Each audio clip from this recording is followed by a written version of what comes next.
नमस्कार, मैं लक्ष्मीकांत शास्त्री। साथियों, पावर पोस्ट चैनल पर मैं आप सभी को पेंशन से जुड़ी हर जरूरी और अहम खबर देता हूं। अगर आपने अभी तक हमारे इस चैनल को सब्सक्राइब नहीं किया है तो पेंशन से जुड़ी हर जरूरी खबर पाने के लिए सब्सक्राइब करें। दोस्तों, देश भर के लाखों लाख केंद्रीय कर्मचारी, 65 लाख से अधिक पेंशन धारकों, भूतपूर्व सैनिकों और परिवार पेंशन पाने वाले सभी साथियों के लिए आज का यह वीडियो बहुत ही ज्यादा महत्वपूर्ण रहने वाला है, क्योंकि आज के इस वीडियो में हम बात करने वाले हैं केंद्रीय कर्मचारियों और पेंशन धारकों की सैलरी, पेंशन, एरियर, महंगाई भत्ते, 8वें केंद्रीय वेतन आयोग, 18 महीने के arrear, additional pension, military service पे और कई बड़े मुद्दों को लेकर केंद्र सरकार और अलग अलग मंत्रालयों की तरफ से सामने आई नई अपडेट के बारे में। दोस्तों, आज की जो जानकारी निकलकर सामने आई है वह कर्मचारियों और पेंशन धारकों के लिए काफी अहम मानी जा रही है। इसीलिए आप सभी वीडियो को शुरू से लेकर अंत तक जरूर देखिएगा ताकि कोई भी महत्वपूर्ण जानकारी आपसे छूट ना पाए। वीडियो शुरू करने से पहले आप सभी से एक छोटी सी रिक्वेस्ट है। सरकारी कर्मचारी हैं, पेंशन धारक हैं, भूतपूर्व सैनिक हैं या सरकारी योजनाओं और वेतन आयोग से जुड़ी हर बड़ी अपडेट सबसे पहले पाना चाहते हैं तो वीडियो को लाइक जरूर कर दीजिए और नीचे ब्लैक कलर के बटन को दबाकर चैनल को सब्सक्राइब करना बिल्कुल भी ना भूलिएगा। सरकारी कर्मचारी और ईपीएस 95 पेंशन धारकों से जुड़ी हर छोटी बड़ी खबर सही जानकारी और तथ्यों के साथ सबसे पहले देखने को मिलती है।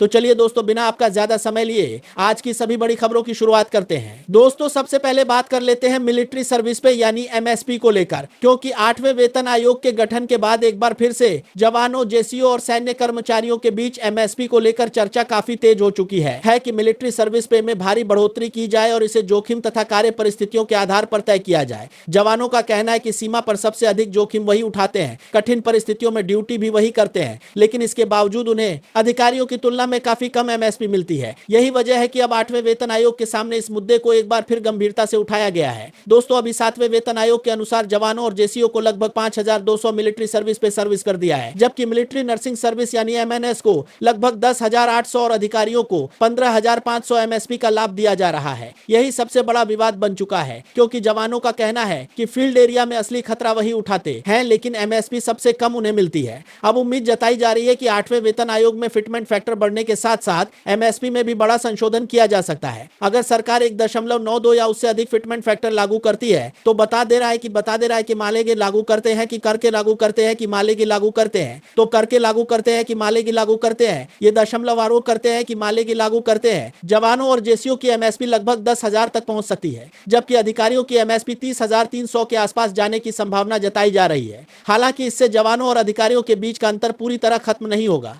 यही कारण है कि सैन्य 12 की एमएसपी केंद्र तक समय पर मान्य कर रही है। बर्ता के बीच का अंतर के लिए मंत्रा नहीं दी गई है। जवानों और जेसीओ की एमएसपी के देश बर्दा कर रहा और जवानों और जेसीओ की एमएसपी के लिए 12 करने का परमान्य का रामदेश करने का परमान्य, बर्ता के लिए 12 करने का 12 करने का परमान्य का 12 करने का परमान्य का दरा नहीं है। बर्ता के लिए बर्ता के 12 करने का दोरों के बीच 12 करने का दोरों के बीच का अंतर के लिए 12 करने का माना करने का। संगठनों की ओर से लगातार यह मांग उठाई जा रही है कि एमएसपी को समान जोखिम के आधार पर तय किया जाए। अब दोस्तों, बात कर लेते हैं 8वें वेतन आयोग की हाल ही में हुई बड़ी बैठकों की। जानकारी के अनुसार 8वें वेतन आयोग की महत्वपूर्ण बैठक आयोजित की गई, जिसमें रक्षा मंत्रालय, रेल मंत्रालय और अलग अलग कर्मचारी संगठनों तथा पेंशनर एसोसिएशन ने हिस्सा लिया। इन बैठकों में कर्मचारियों की कई बड़ी मांगों को वेतन आयोग के सामने रखा गया। सबसे बड़ी बात यह रही कि लगभग सभी संगठनों ने एकजुट होकर 3.83 फिटमेंट फैक्टर की मांग को दोहराया। दोस्तों, लगातार यह मांग की जा रही है कि 8वें वेतन आयोग में कर्मचारियों को कम से कम 3.83 फिटमेंट फैक्टर दिया जाए,